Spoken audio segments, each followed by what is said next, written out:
आज नया टॉपिक हम स्टार्ट कर रहे हैं, वो है इंस्टेंटेनियस वेलोसिटी। क्या है? Instantaneous velocity.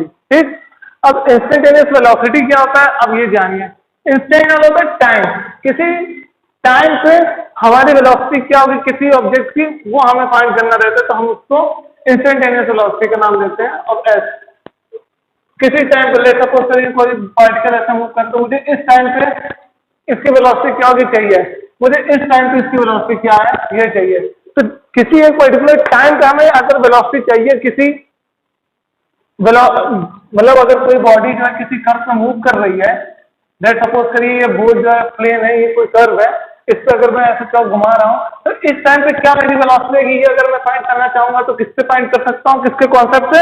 इंस्टेंटेनियस वेलोसिटी के कॉन्सेप्ट से फाइंड आउट करते हैं। ठीक है, इंस्टेंटेनियस मतलब तुरंत, जैसे ऑब्जेक्ट घूम रहा है इस टाइम पे क्या वेलोसिटी रहेगी, इस टाइम पे क्या वेलोसिटी रहेगी, तो ये सब चीजें किससे फाइंड करते हैं? इंस्टेंटेनियस वेलोसिटी से फाइंड करते हैं। ठीक है, तो देखिए इंस्टेंटेनियस वेलोसिटी भी क्या है? एवरेज वेलोसिटी है, मगर जो इनका टाइम इंटरवल है बहुत छोटा होता है, बहुत छोटा, means infinitesimally small, smaller and smaller। देखिए it is defined as the average velocity over smaller and smaller interval of time। Means होगी तो एवरेज वेलोसिटी, मगर जो टाइम इंटरवल रहेगा वो क्या रहेगा? बहुत ही स्मॉल रहेगा, बहुत ही स्मॉल। ये जो smaller and smaller interval of time जो लिखा है, इसको हम एक और वर्ड से लिखते हैं। क्या लिखते हैं? इनफाइनाइटेसिमली स्मॉल टाइम। बस इनफाइनाइटेसिमली का मतलब क्या हुआ? बहुत ही छोटा इंटरवल। दो अगर ऑब्जेक्ट के बीच का अगर मुझे दो अगर पोजीशन के बीच का जो गैप है ना वो बहुत ही स्मॉल होना चाहिए, तो उसी को हम क्या बोलते हैं? इनफाइनाइटेसिमली स्मॉल टाइम और smaller and smaller interval of time. ठीक है, तो देखिए ये कर्व है, ठीक है, कांस्टेंट यूनिफॉर्म अगर मैं मोशन लेता हूं तो सीधी लाइन रहेगी, और तो आपको मालूम है कि हर पॉइंट पे वेलोसिटी सेम ही रहने वाली है। हम ऐसा कर्व फाइंड आउट करते हैं, हम ऐसा कर्व सिलेक्ट कर रहे हैं जो कि क्या हो? नॉन यूनिफॉर्म हो, क्योंकि वहां पे वेलोसिटी वेरी करती रहेगी और किसी एक स्टेट पे क्या वेलोसिटी रहेगी ये हम फाइंड करते हैं। हमें ये भी मालूम है कि मैंने आपको डिफरेंशिएशन के लेक्चर में बताया था कि अगर मैं किसी कर्व पे अगर मैं टेंजेंट ड्रॉ करता हूँ, ठीक, तो वो हमें क्या बताएगा? डायरेक्शन बताएगा वेलोसिटी की। और अगर मैं इन दोनों को डिवाइड कर दूंगा तो भी हमें वेलोसिटी मिलेगी। छोटे से इंटरवल के लिए क्या होगा? ये जो छोटा सा इंटरवल है इसके लिए क्या होगा? अगर मैं इसको डेल्टा एक्स मानता हूँ और इन दोनों के टाइम इंटरवल को क्या मानता हूँ? डेल्टा टी मानता हूँ। ठीक है, डेल्टा टी मानता हूँ, तो एवरेज वेलोसिटी क्या होगी? Delta x upon delta T. Vector इसलिए लिया क्योंकि ये डिस्प्लेसमेंट है, ये याद रखिएगा, ये डिस्प्लेसमेंट है। वेलोसिटी हमेशा डिस्प्लेसमेंट के बेसिस पे डिफाइन की जाती है, ना कि डिस्टेंस पे। ठीक, तो इसलिए मैंने वेक्टर ले लिया। तो लेट सपोज करिए ये ग्राफ है और मुझे एवरेज वेलोसिटी चाहिए इन दोनों पॉइंट पे। ठीक है, तो मैंने क्या किया? पहले इनिशियल के लिए मैंने एक्स माना और इसके लिए क्या माना? जो डिस्प्लेसमेंट है वो x plus delta x. Delta x मतलब इन दोनों के बीच का डिफरेंस, क्योंकि ये तो पूरा एक्स रहेगा ही ओरिजिन से और ये डेल्टा एक्स और ऐड हो जाएगा। सेम चीज है, अगर यहाँ पे टाइम टी और छोटा सा इंटरवल लिया तो यहाँ क्या हो जाएगा? टी प्लस डेल्टा टी, क्योंकि टी है और प्लस ये डेल्टा टी, तो ये क्या हो जाएगा? इस पॉइंट को क्या टाइम हो जाएगा? T plus delta T. Means इसका जो इंटरवल है टाइम इंटरवल वो डेल्टा टी है और इसका जो इंटरवल है वो क्या है? डेल्टा है। और मैंने बताया था delta x upon delta T करेंगे तो क्या आएगा? Average velocity. वही की गई है, मीन्स फाइनल में से इनिशियल माइनस किया और फाइनल में से इनिशियल टाइम माइनस किया, तो यही आ गया। ठीक है, अब बात करते हैं इंस्टेंटेनियस वेलोसिटी। ये अभी तो हम लोगों को दिख रहा है ना डेल्टा टी है। अब मैं क्या करता हूँ, ये जो डेल्टा टी है, क्योंकि हमारे डेफिनेशन में over a smaller and smaller interval, ये तो भी स्मॉलर नहीं है। अब मैं क्या कर सकता हूँ? इसका इंटरवल और छोटा कर सकता हूँ, और छोटा कर सकता हूँ, इससे भी छोटा कर सकता हूँ। ठीक, तो जो सबसे छोटा होगा मीन्स जो डेल्टा टी होगा वो टेंडिंग टूवर्ड्स क्या होगा? जो डेल्टा टी होगा वो क्या होगा? जीरो की तरफ टेंड कर रहा होगा। किसकी तरफ टेंड कर रहा होगा? जीरो की तरफ। तो हम एक लिमिट लगा देते हैं। मैंने लिमिट का भी आपको कॉन्सेप्ट बताया हुआ है। तो लिमिट लगाया किस पे? डेल्टा टी क्या है? छोटा होता जा रहा है। अब जैसे जैसे डेल्टा टी छोटा होता जाएगा वैसे वैसे डेल्टा एक्स भी क्या होता जाएगा? ऑटोमेटिकली छोटा होने लगेगा। ठीक, तो डेल्टा एक्स और डेल्टा टी मैंने ऐसे लिख दिया और साथ में मैंने लिमिट क्या लगा दी कि अगर मुझे इंस्टेंटेनियस वेलोसिटी चाहिए तो जो डेल्टा टी है वो क्या होना चाहिए, जीरो की तरफ टेंड करना चाहिए। तो मैंने एक लिमिट लगा दी कि डेल्टा टी क्या होगा, जीरो की तरफ टेंड कर रहा होगा। और टेंड का मतलब ये होता है डेल्टा टी का कि डेल्टा टी जीरो नहीं है। अगर डेल्टा टी जीरो है तो ये इनफाइनाइट हो जाएगा। डेल्टा टी जीरो की तरफ जा रहा है नहीं। डेल्टा टी ये हो सकता है 0.0000001 हो सकता है, मगर जीरो नहीं है। ठीक है, जीरो नहीं है। ठीक, तो मैंने लिमिट क्या लगा दी, डेल्टा टी क्या होगा, बहुत इंस्टेंटेनियस वेलोसिटी के लिए बहुत ही छोटा होगा, तो delta T upon delta x. अब देखिए डेल्टा एक्स कब मैंने माना, जब डेल्टा टी होगा। ठीक, मगर जब जैसे जैसे डेल्टा टी जीरो की तरफ बढ़ रहा है, डेल्टा एक्स क्या रहा है, क्या कर रहा है, वो भी श्रिंक करता जा रहा है, वो भी स्मॉल होता जा रहा है। ठीक, तो ये जो पार्ट होता है इसी को हम डेरिवेटिव फॉर्म में क्या लिखते हैं, डेल्टा की जगह डी से डेल्टा जो है डी में कन्वर्ट हो जाता है, D x upon d T. और ये शायद डिफरेंशिएशन आपको मैंने बता रखा है कैसे शो करते हैं डेरिवेटिव को। हमने वहां वाई से दिखा रखा है, यहाँ हमने एक्स से दिखा रखा है क्योंकि एक्स हमारा डिस्प्लेसमेंट है। ठीक है, तो ये जो डी एक्स का एक्शन में क्या है, ये जो छोटा सा इंटरवल है ना, बहुत छोटा सा इंटरवल, इसी को हम क्या बोलते हैं, डी एक्स। और ये जो छोटा सा टाइम इंटरवल है ना, इसको हम क्या बोलते हैं, डी टी। ठीक है, इनफाइनेटेसिमली स्मॉल को डी टी बोलते हैं और इनफाइनेटेसिमली स्मॉल डिस्प्लेसमेंट को क्या बोलेंगे, डी एक्स बोलेंगे। तो D x upon d T velocity. ठीक है, और मैग्नीट्यूड में लिखना चाहेंगे तो अगर मैं वेक्टर को हटाऊंगा तो यहाँ से वेक्टर देगा, तभी इक्वल क्या हो जाएगा, D x upon d T. ठीक है, तो ये फॉर्मूला याद रखिएगा। ठीक है, कि डेल्टा एक्स बहुत जब छोटा होगा तभी हम बोल सकते हैं। अब लेट सपोज करिए मुझे इस पॉइंट पे जानना है कि वेलोसिटी क्या है, तो इसका मतलब क्या हुआ, इस पॉइंट पे और इसी पॉइंट पे एक और छोटा सा इंटरवल लेंगे जो इस पॉइंट के बहुत ही पास, मतलब अगर ये पॉइंट में माना मैंने लीनियर डायमेंशन बोला कि पॉइंट वाला लीनियर डायमेंशन, तो मीन इस पॉइंट के बीच में कितने का डिस्टेंस है, बहुत छोटा है, तो डी एक्स मान लिया। और इस पॉइंट के बीच में जो डी टी है, जो इसका डिफरेंस है, वो क्या होगा, इनफाइनेटेसिमली स्मॉल, इसको मैंने डी टी बोल दिया। तो किसी पॉइंट पर अगर मुझे देखना है तो इसका मतलब डी टी क्या होना चाहिए, टेंडिंग टूवर्ड्स जीरो होना चाहिए। अगर मैं इस पॉइंट पर जाना चाहता हूँ तो इस पॉइंट में मेरे पास टाइम क्या रहना चाहिए, डिफरेंस क्या होना चाहिए डेल्टा टी का, टेंडिंग टूवर्ड्स जीरो, और इसी को मैं क्या बोल देता हूँ, डी टी। अब ये भी डी एक्स में क्या होगा, छोटा होता जाएगा, तो फिर इसको मैं क्या लिख दूंगा, डी एक्स। ठीक, तो इनफाइनेटेसिमली स्मॉल इंटरवल को हम डी एक्स और डी टी से डिनोट कर रहे हैं यहाँ पर। इनफाइनेटेसिमली जहां पर भी आएगा इसका मतलब बहुत स्मॉल रहेगा। अब क्वांटिटी वेलोसिटी भी हो सकती है, क्वांटिटी टाइम में भी हो सकती है, क्वांटिटी एक्सेलरेशन में भी हो सकती है। तो ये सबका मतलब क्या है, infinitesimally small velocity, infinitesimally small interval of time, infinitesimally small interval of acceleration. तो डीए डीवी डीटी का मतलब आप समझिए क्या हो रहा है। ठीक है, तो जब लिमिट लग गई, ये रख दिया, तो हमें मालूम है इनफाइनेटेसिमली स्मॉल है, तो मीन ये किस में कन्वर्ट हो जाएगा, डीटी में, और ये किस में कन्वर्ट हो जाएगा, डीएक्स में। तो हमने लिख दिया डीएक्स अपॉन डीटी। ठीक है, तो ये मैंने जो एक्सप्लेन किया, ये सब ध्यान से सुनिएगा कि ऐसे लिमिट हमने लगाई क्योंकि हमें इंस्टेंट चाहिए, मुझे इस पॉइंट पे चाहिए, मुझे इन दोनों के बीच में नहीं चाहिए, मुझे क्या चाहिए, इस पॉइंट पे चाहिए। तो इस पॉइंट के लिए जो डिफरेंस होगा वो डी एक्स मान लीजिए क्योंकि बहुत छोटा होगा, और इंटरवल क्या होगा, बहुत छोटा होगा, तो डी मान लीजिए, D x upon d T. ठीक है, अब देखिए एक क्वेश्चन है कि a particle is moving in a straight line, एक पार्टिकल स्ट्रेट लाइन में मूव कर रहा है एट एनी इंस्टेंट टी, किसी समय जो है टी टाइम से, the equation of displacement is given by ये, जो डिस्प्लेसमेंट की इक्वेशन है, इक्वेशन मतलब क्या होगा, अगर मैं इस सर्कल में किसी पार्टिकल को घुमाऊं तो क्या होगा, इसकी कुछ इक्वेशन होगी। अब इस इक्वेशन से मैं किसी पॉइंट पर अगर मुझे स्पीड निकालनी होगी तो क्या करूंगा, उस इक्वेशन का मैं विद रिस्पेक्ट टू टाइम क्या कर दूंगा, डिफरेंशिएशन कर दूंगा। ठीक है, वही चीज यहाँ करनी है। तो देखिए डिस्प्लेसमेंट की हमें इक्वेशन दी हुई है, 3t cube minus 40 square plus 8t plus 5, और हमें फाइंड करना है velocity at t is equal to 2 second. Means एक इंस्टेंट में पूछा है ना कि लेट सपोज करिए ये x है, ये t है, और जो कुछ समथिंग ऐसे कोई ग्राफ होगा, मुझे इस टाइम पर चाहिए वेलोसिटी क्या है, ठीक। तो इस टाइम पे वेलोसिटी चाहिए तो क्या करेंगे हम, हमारे पास ये फॉर्मूला है डेरिवेटिव का, और डिफरेंशिएशन और इंटीग्रेशन मैंने बताया था। और अगर आप नहीं जानते डिफरेंशिएशन इंटीग्रेशन तो प्लीज वीडियो पहले देख लीजिए, वो सारी जो मैंने 5 लेक्चर डाले हैं, इंटीग्रेशन डिफरेंशिएशन कैसे सॉल्व करना रहता है, उनसे ही ये सारे क्वेश्चन होंगे, और आगे जितनी भी मैकेनिक्स होगी सब उसी बेस पे होगी। तो एटलीस्ट कैलकुलस स्ट्रॉन्ग होनी चाहिए आपकी, ठीक।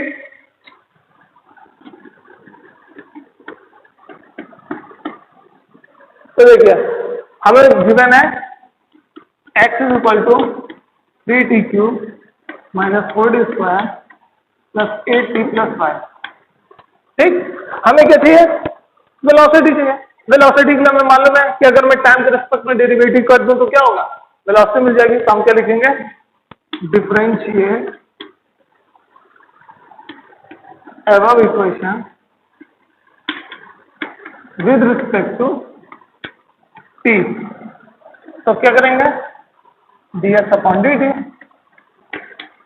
x की जगह पूरा इक्वेशन पुट कर दीजिए,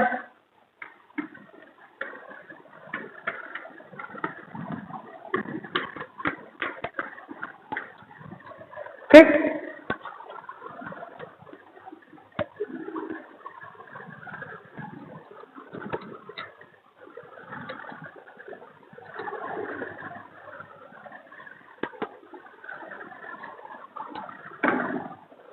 तो देखिए अब इसको अगर मैं सॉल्व करना चाहूंगा तो क्या होगा,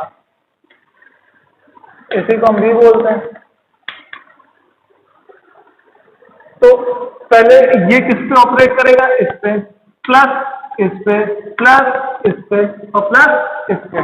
तो मैं अलग अलग लिख के दिखा दे रहा हूं क्योंकि ये कांस्टेंट है, इसलिए तो मैं बाहर ले रहा हूं, t³ - 4 कांस्टेंट बाहर ले रहा हूं, फिर 8 कांस्टेंट बाहर ले रहा हूं मैं, और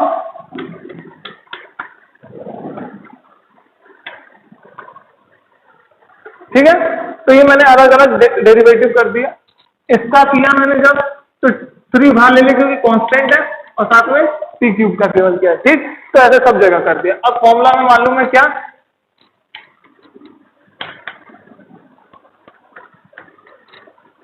अगर कुछ ऐसी कंडीशन होती है तो क्या करते हैं हम, n(t(n-1), ये फॉर्मूला बता रखा है, वही चीज यहाँ यूज करनी है। क्या करेंगे, 3, n की जगह 3 है तो फॉर्मूला कहता है n(t(n-1), एक पावर कम हो जाएगा, 3 से मल्टीप्लाई हो जाएगा, 3, 2 कर देंगे, 3 - 1 2, सेम चीज यहाँ पे 4, 2 का पावर आगे आ जाएगा और 1 कम हो जाएगा, t का क्या होगा, 8 × 1 × t की पावर क्या देगा, 0। और कांस्टेंट क्या होता है, डिफरेंशिएशन 0, क्योंकि हमें बताया कि डेरिवेटिव जो होता है वो हमेशा क्या बताएगा, हमें किसी भी ग्राफ का टेंजेंट बताता है। और कांस्टेंट भी ऐसा, अगर मैं ये करूं, ये कोई 5 है, ठीक है, अब मैं इसको ड्रॉ करना चाहूंगा तो टेंजेंट हमेशा मुझे स्लोप क्या मिलेगा, 0 मिलेगा। इसका मतलब टेंजेंट tan थीटा क्या हो जाएगा, tan 0, और tan 0 मतलब 0, और tan थीटा क्या बताता है, स्लोप बताता है, और स्लोप क्या होता है, dv, जैसे ये x है तो ये x और ये t मान लिया, ठीक है। तो क्या होगा, dx/dt, इन दोनों डिवाइड करेंगे, इनफाइनाइट इसमें स्मॉल के लिए क्या करेंगे, स्लोप बताएगा, स्लोप क्या हो गया, 0 हो गया। तो कांस्टेंट का हमेशा डेरिवेटिव क्या होता है, 0 होता है, ठीक है। तो देखिए इसको सॉल्व किया तो क्या है,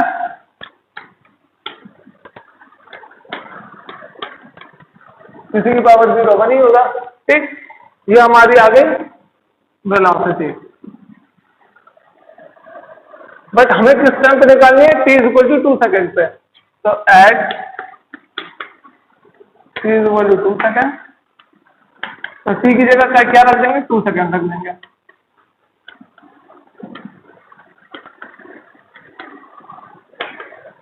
कितना जगह, 2 × 2 = 4, ये हो जाएगा 36, ये हो जाएगा 16 + 8, ये हो जाएगा 20 प्लस 8, कितना हो जाएगा 28 पर यूनिट साथ में जरूर लिखिएगा मीटर पर सेकेंड। ठीक है, तो ये हमारा क्या हो गया इस क्वेश्चन का आंसर हो गया। ठीक है, तो ये थी आपकी इंस्टेंटेनियस वेलोसिटी। ठीक, अब ऐसे इंस्टेंटेनियस एक्सेलरेशन फाइंड आउट कर सकते हैं। ठीक है, उसमें क्या होगा, वेलोसिटी को हम टाइम के रिस्पेक्ट में डेरिवेटिव करेंगे तो फॉर्मूला क्या बनेगा, dv by dt, infinitesimally small length, infinitesimally small velocity, infinitesimally small time के लिए। ठीक, तो ये इंस्टेंटेनियस एक्सेलरेशन हो जाएगा। ठीक, और फिर इसी को हम क्या लिखते हैं, ये भी लिखते हैं d2x/dt²। ठीक, d2 इसको पता क्या है, d2x/dt² में दो बार डेरिवेटिव करेंगे। पहले x को t के रिस्पेक्ट में डेरिवेटिव किया तो मेरा ये आया कुछ, फिर मैं आगे इसको t के रिस्पेक्ट में डेरिवेटिव कर दूंगा तो कुछ और आएगा, वही हमारा डबल डेरिवेटिव होता है। ठीक है, ठीक है, एक्सेलरेशन हमने वेलोसिटी कंप्लीट कर ली है। अब एक्सेलरेशन की बात करते हैं कि एक्सेलरेशन होता क्या है एग्जैक्टली। तो देखिए वेलोसिटी में क्या करते हैं कि हमारा जो टाइम हो, वो जो डिस्प्लेसमेंट होता है वो चेंज करता है विद रिस्पेक्ट टू टाइम। ठीक है, अब वेलोसिटी हमने पढ़ ली, तो अब एक्सेलरेशन में क्या होता है, वेलोसिटी चेंज करती है। क्या करती है, वेलोसिटी चेंज होती है। वेलोसिटी चेंज होगी किसके रिस्पेक्ट में, विद रिस्पेक्ट टू टाइम। ठीक, change of velocity with respect to time is called acceleration. और ये कह सकते हैं सिंपल वर्ड में, rate of change of velocity with respect to time is called acceleration. ठीक है, तो देखिए अगर कोई बॉडी मूव करती है, whenever a body is moving its velocity is not always the same. जाहिर सी बात है, अगर आप गाड़ी चला रहे हो, साइकिल चला रहे हो, तो जब स्टार्ट करते हो तो क्या करते हो, जीरो से पहले मैक्सिमम स्पीड तक जाओगे तो मैं time to time velocity speed हमारी क्या करती है, चेंज होती जाती है। और जब ब्रेक मारते हैं तो फिर क्या होती है, फिर भी चेंज होती है।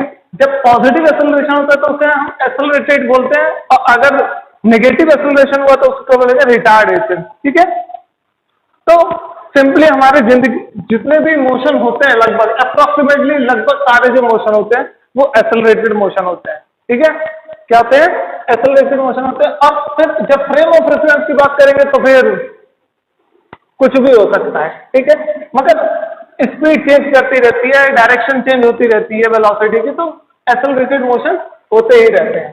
ठीक है, सारे तो नहीं कह सकते मगर हाँ होते हैं, एक्सेलरेटेड मोशन भी काफी हैं। एग्जांपल जैसे ये आप कंसीडर कर सकती हैं कि अर्थ रिवॉल्विंग अराउंड द सन, ये हुआ यूनिफॉर्म सर्कुलर मोशन। मीन्स एक लड़के ने क्या किया, एक धागे से पत्थर बांधा और उसे घुमा दिया, तो हर डायरेक्शन में वेलोसिटी चेंज हो रही है, मैग्नीट्यूड सेम है मगर डायरेक्शन चेंज हो रही है, और डायरेक्शन भी अगर चेंज हो रही है तो भी वो एक्सेलरेटेड मोशन कहलाएगा। ठीक है, तो वहां भी एक्सेलरेशन चेंज होगा। ठीक है, यहाँ डायरेक्शन भी चेंज होगी तो भी चलेगा, मैग्नीट्यूड डायरेक्शन दोनों चेंज होगी तो भी चलेगा, अगर मैग्नीट्यूड चेंज हो रही होगी तो भी चलेगा। ठीक है, उन सारे केस में हम क्या बोलेंगे, उसे एक्सेलरेशन बोलेंगे। ठीक, तो when a body is moving its velocity is not always the same. Velocity same नहीं रहती, चेंज होती रहती है। हमें यही चाहिए कि वेलोसिटी चेंज होगी टाइम के रिस्पेक्ट में, तो क्या होगा, acceleration. A body whose velocity is increasing is said to be accelerated. अगर वेलोसिटी चेंज हो रही है, वो अगर इंक्रीज हो रही होगी, मीन्स जो वेलोसिटी वो इंक्रीज कर रही होगी तो एक्सेलरेटेड, और ब्रेक मारते तो वेलोसिटी क्या रहती है, डिक्रीज कर रही होती है, तो क्या बोलेंगे, रिटार्डेशन या डिसेलरेटेड। ठीक है, तो ये तो नहीं आपके फिजिकल मीनिंग। ठीक, मैथमेटिकल मीनिंग क्या, rate of change of velocity with respect to time या with time is called acceleration. ठीक है, अब देखिए rate of change of displacement with time, तो हमने क्या लिखा था वेलोसिटी को, डिस्प्लेसमेंट अपॉन टाइम, यही तो था। अब यहाँ पे rate of change of velocity, तो एक्सेलरेशन क्या लिखेंगे, rate of change of velocity, velocity जो चेंज हो रहा है किसके रिस्पेक्ट में, टाइम के रिस्पेक्ट में। ठीक, ये तो था डायरेक्ट डेफिनेशन के बेसिस पे। ठीक, अभी हम इसको प्रूव कर देंगे इंस्टेंटेनियस और उससे। तो देखिए अब हमें मालूम है कि जो एक्सेलरेशन है उसमें वेलोसिटी आ रहा है, और अगर वेलोसिटी क्या है, वेक्टर क्वांटिटी है, अगर वेलोसिटी वेक्टर क्वांटिटी तो एक्सेलरेशन भी क्या होगी, एक वेक्टर क्वांटिटी होगी। तो ये चीज मैंने यहाँ लिख दिया, since velocity is vector quantity therefore acceleration is also vector quantity. ठीक, अब बात करते हैं एवरेज एक्सेलरेशन की। एवरेज एक्सेलरेशन का मतलब क्या हुआ कि ये कोई ग्राफ है, नॉन यूनिफॉर्म एक्सेलरेशन है, ठीक है, ये वेलोसिटी है और ये टाइम है, ठीक। अब मैं इसकी अगर बात करूं तो इसकी अगर मुझे एवरेज चाहिए, जैसे एवरेज वेलोसिटी निकाल लेते हैं, ऐसे अगर मुझे एवरेज एक्सेलरेशन चाहिए पूरे इसकी, तो हम क्या करेंगे, फाइनल और इनिशियल वेलोसिटी को माइनस करेंगे और फाइनल और इनिशियल टाइम को भी क्या कर देंगे, सब्सट्रैक्ट कर देंगे, तो जो हमारा आएगा एक्सेलरेशन वो क्या कहलाएगा, एवरेज एक्सेलरेशन। तो यही मैंने डेफिनेशन लिखी है, average acceleration is defined as change in velocity divided by time interval, ठीक है। तो देखिए इन दोनों का जो डिफरेंस होता है उसको हम डेल्टा लिखते हैं, तो क्या लिखा है, डेल्टा भी, और इस टाइम इंटरवल का जो डिफरेंस होगा उसको हम क्या लिखें, डेल्टा टी, ठीक। तो एवरेज एक्सेलरेशन को कैसे लिखते हैं, delta V upon delta T. अब बात करते हैं इंस्टेंटेनियस की, फिर से वही सेम कॉन्सेप्ट है। देखिए एक्सेलरेशन की जब बात करते हैं तो जो टाइम ग्राफ होता है, जो ग्राफ होता है वो वेलोसिटी और टाइम के रिस्पेक्ट में होता है, और जब वेलोसिटी की बात करते हैं तो डिस्प्लेसमेंट अपॉन टाइम, तो डिस्प्लेसमेंट और टाइम का ग्राफ होता है, ठीक है, ये ध्यान रखिएगा। तब देखिए मैंने वेलोसिटी और टाइम के रिस्पेक्ट में कोई एक ग्राफ खींचा, ठीक, मैंने दो पॉइंट लिए, ठीक है, जो कि यही थे v2 और v1, तो ये v2 मान लीजिए, v1 मान लीजिए, ठीक, और इन दोनों के बीच का डिफरेंस क्या है, डेल्टा वी। तो अगर ये v1 है तो इस पॉइंट पे क्या होगा, v1 प्लस डेल्टा वी, यहाँ पे t और ये इंटरवल डेल्टा टी, तो क्या हो जाएगा, ये time t plus delta T, means ये क्या हो गया, डेल्टा टी इंटरवल, क्या हो गया, डेल्टा टी, ये मैंने यहाँ शो किया हुआ है, ठीक है, और ये जो डिफरेंस है वो क्या हो गया, डेल्टा वी। तो delta V upon delta T क्या होता है, एवरेज एक्सेलरेशन, ठीक। तो अभी देखिए जब मैं इंस्टेंटेनियस की बात करूंगा किसी पॉइंट के लिए, तो किसी पॉइंट के लिए क्या होगा, एक इनफाइनाइटेसिमली क्या होगा, स्मॉल टाइम इंटरवल होगा, ठीक, और जो टाइम इंटरवल होगा वो डेल्टा टी क्या होगा, टेंडिंग टूवर्ड्स जीरो। तो क्या लिखा मैंने, बस इस पे क्या लिखा, एक लिमिट लगा दी, delta T tending towards zero, तो delta T tending towards zero, delta V upon delta T, mean जैसे जैसे डेल्टा टी कम होता जाएगा डेल्टा वी भी ऑटोमेटिकली कम होता जाएगा। तो इनफाइनाइटेसिमली अगर मैं स्मॉल इंटरवल ऑफ टाइम लेता तो ये भी क्या हो जाएगा, इनफाइनाइटेसिमली स्मॉल चेंज इन वेलोसिटी, ठीक। तो इसका मतलब क्या होगा कि अगर मैंने ये लिमिट लगा दी तो डेल्टा किस में कन्वर्ट हो जाता है, डीवी अपॉन डी में, मीन डेरिवेटिव में कन्वर्ट हो जाता है, ठीक। ये बताया हुआ है डीवी क्या है, चेंज इनफाइनाइटेसिमली चेंज इन वेलोसिटी, और dt क्या है, इनफाइनाइटेसिमली चेंज इन टाइम इंटरवल, ठीक है। तो एक्सेलरेशन जो इंस्टेंटेनियस क्या है, इंस्टेंटेनियस की बात की जाएगी तो हमारा एक्सेलरेशन क्या होगा, ये रहेगा dv अपॉन dt, ठीक। और मैग्नीट्यूड की बात करेंगे, अगर मैं इसका मैग्नीट्यूड लूंगा तो फिर उस वेलोसिटी का क्या लेना पड़ेगा, मैग्नीट्यूड लेना पड़ेगा, ठीक है। अभी चलिए यही एक्सप्लेन कर दे रहा हूं।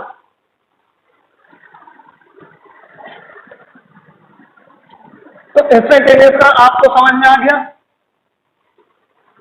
देखिए एक और चीज याद रखिएगा कि as we know v is equal to d x upon d t, ये हमें मालूम है कि v इज इक्वल टू क्या होता है, D x upon d T, और हमें यह भी मालूम है कि a इज इक्वल टू क्या होता है, d v upon d t, अभी पढ़ा है, दोनों इंस्टेंटेनियस है। अब देखिए v की जगह मैं ये पुट कर सकता हूं इस v पे, ठीक। तो अब एक्सेलरेशन क्या हो जाएगा हमारा, क्या हो जाएगा, dx अपॉन, मीन्स अगर मुझे केवल x दिया रहे, x की इक्वेशन दी जाए और मुझसे एक्सेलरेशन फाइंड करिए जाए, तो क्या करेंगे, हमें दो बार डेरिवेटिव करना पड़ेगा। पहली बार अगर मैं t के रिस्पेक्ट में डेरिवेटिव करूंगा तो v मिलेगा, फिर अगेन जो आया बचा हमारे पास फंक्शन v, जो हमारे पास आया t के रिस्पेक्ट में कुछ आएगा, अब फिर से अगेन मैं उसको डेरिवेटिव टाइम के रिस्पेक्ट में कर दूंगा तो मुझे क्या मिल जाएगा, एक्सेलरेशन, ठीक है। तो दो बार डेरिवेटिव करना है, तो इसका मतलब ये हुआ, और इसी को हम क्या बोलते हैं, दो बार डेरिवेटिव को क्या लिखते हैं, dt2 upon sorry dx2 upon dt square, ठीक है। तो एक्सेलरेशन को अगर हमें डिस्प्लेसमेंट फॉर्म में लिखना रहता है तो ऐसे लिखते हैं, ठीक। ये याद रखिएगा क्योंकि ये सिंपल हार्मोनिक मोशन में आपको बहुत मदद देगा, ठीक है। तो ये फॉर्म याद रखिएगा, ठीक। और ये सब चीजें आप उतारिएगा, इसलिए मेहनत कर रहे हैं, कम से कम एटलीस्ट उतार कर लेना है यार, मालूम है आप लोग सब पढ़े हैं। अब बात करते हैं यूनिफॉर्म एक्सेलरेशन की। क्या? Uniform acceleration.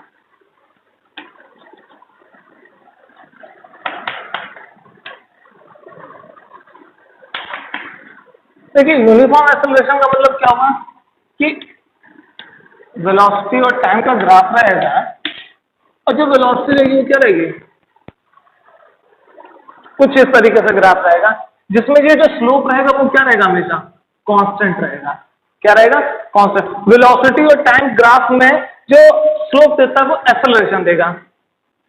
ठीक? स्लोप in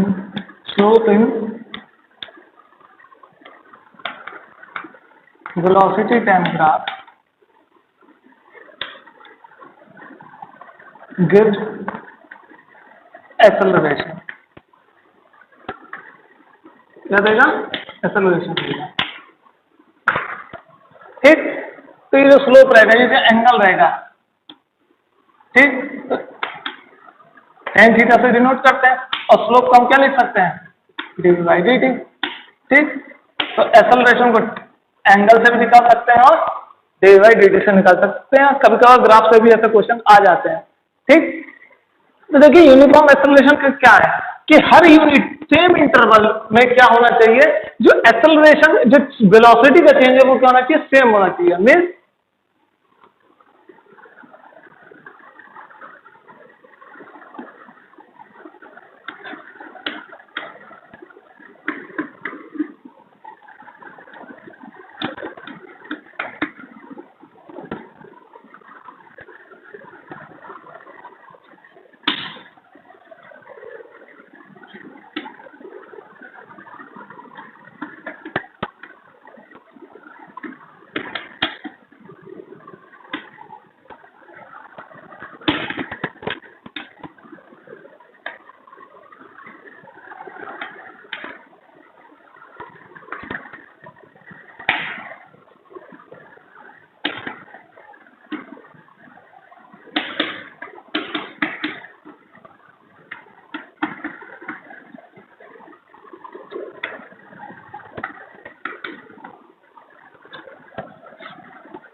ठीक, when a body is moving such that change in velocity remains same, means जो वेलोसिटी चेंज हो रही है वो हमेशा क्या रहनी चाहिए, सेम रहनी चाहिए या कांस्टेंट रहनी चाहिए with unit time. Her time interval या यूनिट टाइम पे, हमने यूनिट टाइम ले लिया, विद यूनिट टाइम लेके चलो, यूनिट टाइम लीजिए, कुछ भी लीजिए, तो यूनिट टाइम लेके चल रहे हैं क्योंकि डिवाइड करना रहता है तो यूनिट टाइम बेस्ट है। ठीक? With unit time is called uniform acceleration. ठीक? इसको ऐसे समझिए कि कोई आदमी है, ठीक है, ये कुछ 2 सेकंड का इंटरवल है, इस 2 सेकंड के इंटरवल में आदमी जब यहां से यहां पहुंचा तो उसमें जो वेलोसिटी का चेंज आया, पहले 3 मीटर पर सेकंड था, अब 6 मीटर पर सेकंड हुआ। तो चेंज कितने का है, 3 मीटर पर सेकंड का। ठीक?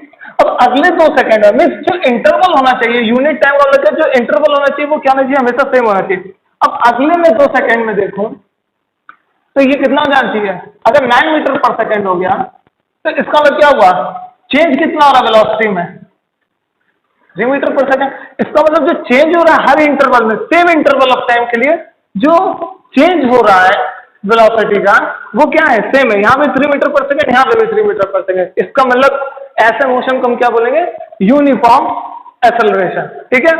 अब बात करते हैं नॉन यूनिफॉर्म की। नॉन यूनिफॉर्म में क्या रहेगा, change in velocity very with unit interval of time, means जो वेलोसिटी चेंज होगी वो क्या होगी, चेंज करेगी, कांस्टेंट नहीं रहेगी। ठीक है?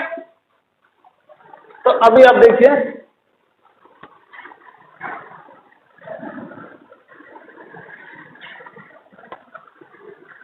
नॉन यूनिफॉर्म क्या है।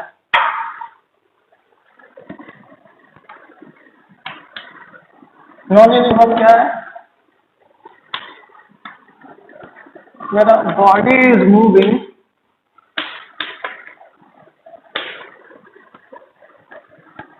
such that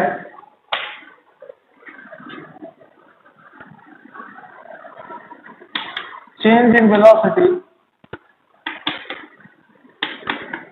is not constant, means is not constant का मतलब क्या कर सकते हैं, vary with unit interval of time, with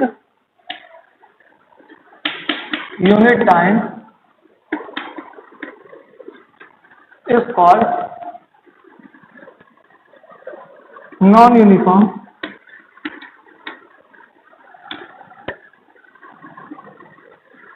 acceleration। ठीक, जो चेंज इन वेलोसिटी वो कांस्टेंट नहीं होनी चाहिए।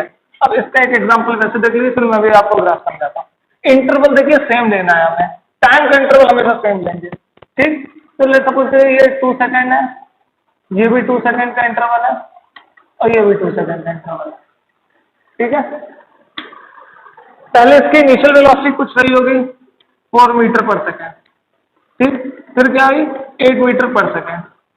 ठीक, तो कितना का डिफरेंस हुआ, चेंज इन वेलोसिटी कितनी, 4 मीटर पर सेकेंड। ठीक है, ये जो ऊपर लिख रहा है ये चेंज इन वेलोसिटी। ठीक, अब ज्यादा भीड़ होने के कारण क्या हो गया कि उसने अपनी वेलोसिटी कम कर ली, तो अब क्या होगा, -2 मीटर पर सेकेंड, मीन्स माइनस का मतलब ये दिखा रहा है कि रिटार्डेशन है, स्पीड कम हुई है। फिर इसने क्या किया, जब देखा कि रास्ता खाली है भैया, तो इसने फिर बढ़ा ली स्पीड, मीन्स 10 मीटर पर सेकेंड कर ली या 12 मीटर पर सेकेंड कर ली। तो अब चेंज इन वेलोसिटी क्या हो गई, 6 मीटर पर सेकेंड। तो देखिए हर सेम इंटरवल में, इक्वल इंटरवल ऑफ टाइम में जो चेंज इन वेलोसिटी वो क्या कर रही है, वेरी कर रही है। ठीक, तो ऐसी मोशन को हम क्या बोलते हैं, नॉन यूनिफॉर्म एक्सेलरेशन।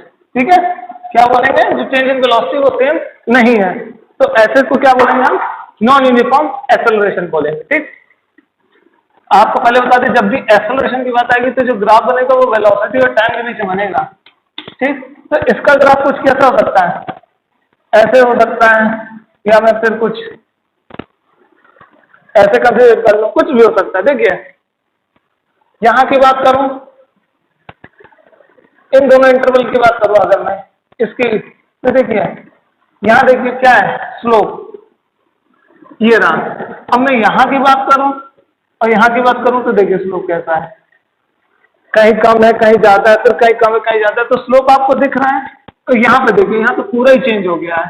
तो देखिए स्लोप क्या हो रहा है, टाइम के साथ क्या कर रहा है, वेरी कर रहा है। और स्लोप क्या बताता है, वेलोसिटी टाइम ग्राफ का यूनिफॉर्म मतलब एक्सेलरेशन बताता है स्लोप जो है। तो हर बार स्लोप चेंज कर रहा है, इसका मतलब कि उसका एक्सेलरेशन चेंज कर रहा है टाइम इंटरवल के साथ। ठीक है, तो कुछ ऐसा आप कोई भी ग्राफ बना लीजिएगा, कोई भी ऐसा ग्राफ बना लीजिए, तो ये आपको रिप्रेजेंट करेगा नॉन यूनिफॉर्म एक्सेलरेशन। ठीक है, अब जो नॉन यूनिफॉर्म एक्सेलरेशन है तो उसी के लिए हम लोग इंस्टेंटेनियस वेलोसिटी फाइंड आउट करते हैं।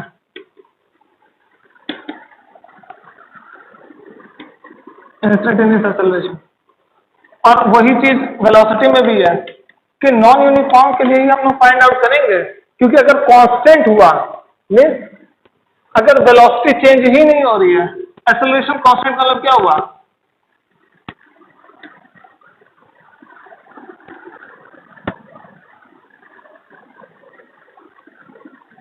अगर मैं इसकी बात करूंगा तो देखिए क्या होगा,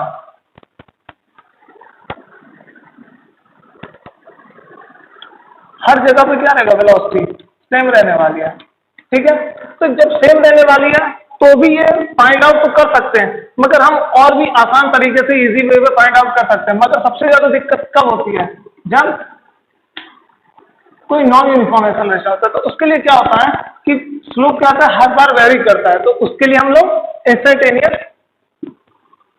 वेलोसिटी यूज करते हैं। इसके लिए भी यूज कर सकते हैं। ठीक है, इंस्टेंटेनियस जो एक्सेलरेशन है वो जनरल कॉन्सेप्ट है, मीन यूनिफॉर्म नॉन यूनिफॉर्म दोनों के लिए हम यूज कर सकते हैं। ठीक है, अगर वेलोसिटी कांस्टेंट रहेगी तो एक्सेलरेशन 0 हो जाएगा। कैसे, अगर मैं वेलोसिटी की बात करूं तो देखिए, वेलोसिटी की बात करते हैं तो डिस्प्लेसमेंट और टाइम, मीन्स अगर वेलोसिटी को मैं कांस्टेंट कर देता हूं, चेंज इन वेलोसिटी की बात नहीं कर रहा, वेलोसिटी केवल v और टाइम। ठीक, अब मैं वेलोसिटी कांस्टेंट करना चाह रहा हूं तो क्या है, वेलोसिटी कांस्टेंट हो गई।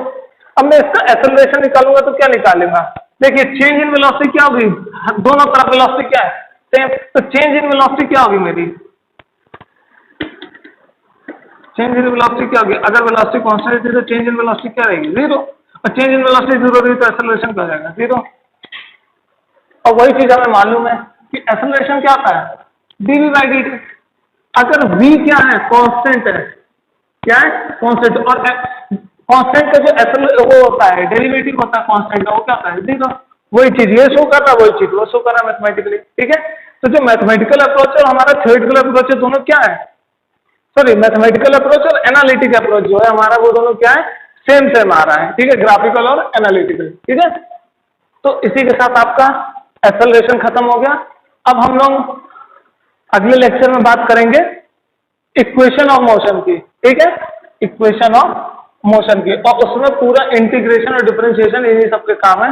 तो आप एक बार रिवाइज कर लीजिएगा अपना डिफरेंशिएशन इंटीग्रेशन। ठीक, फिर उसके बेसिस पर हम लोग न्यूमेरिकल लगाएंगे और उसके बाद ये चैप्टर आपका कंप्लीट।